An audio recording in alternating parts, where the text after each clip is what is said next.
Good evening, viewers, and welcome to tonight's regional news. We begin with news from Suriname.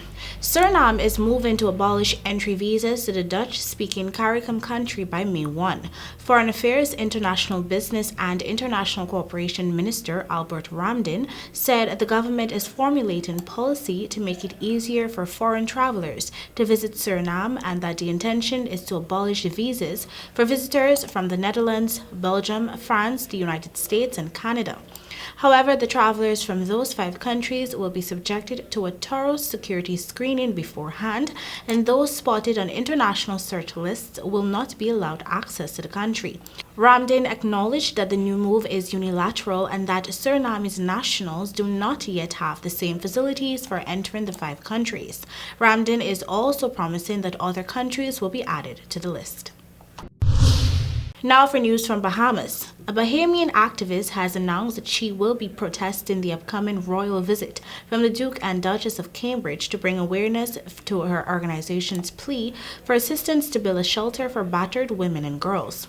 Candy Gibson of Families of All Murder Victims, or FOAM, stated that while the Bahamas continues its high level of gender-based violence, nothing is being done. FOAM's application for crowned land to build shelters for women remains ignored. Political soundbites at opportune times with empty promises to address marital rape have become disgraceful, despite being inserted in some of the most eloquent speeches from all and sundry, she said in a statement. Gibson is hopeful that her protest will find favor with Duchess Kate Middleton, whom she described as a royal feminist because her charity work with victims of gender-based violence. She called on all segments of society to join in her protest and hopes that it will encourage the government into action. The Duke and Duchess of Cambridge are due to arrive at Nassau on March 24, and they will depart on March 26. Their final stop on the tour is the Bahamas, meant to celebrate Queen Elizabeth II's 70-year reign. We now look at news from the island of Bonaire. A new Caribbean rum event is coming to the Dutch Caribbean island of Bonaire.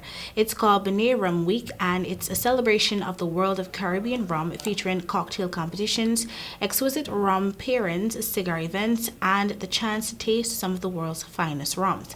Set for June 14 to 17, 2022, Bonaire Rum Week is hosted by Tourism Corporation Bonaire and organized by Caribbean Journal, the world's leading Caribbean travel media company, and the team behind the annual Caribbean Rum Awards in St. Bart. The festival will kick off with an opening celebration followed by an island-wide cocktail competition at the island's premier cocktail bar, Tiki & Co., featuring Bonaire's top bartenders, a rum-infused lunch, a spiced rum happy hour, a multi-course rum pairing culinary experience followed by a rum and cigar pairing event. Bonaire has a thriving cocktail culture from signature rum punches to microbreweries and beach bars. And finally, reggae star Jacure was convicted of attempted manslaughter and sentenced to 6 years in prison in the Netherlands on Tuesday. The behind these prison walls singer was found not guilty of attempted murder by the court, which rejected his self-defense claim. Jacure's legal team may choose to appeal the ruling in the Netherlands Court of Appeal.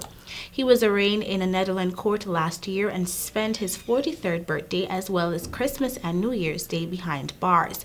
Jacures, whose given name is Sikatori Alcock, is facing attempted murder, attempted manslaughter, aggravated assault, or attempted aggravated assault in relation to an alleged stabbing incident involving event promoter Ricardo Papa Blake on October 1 at Dam Square in the city center of Amsterdam.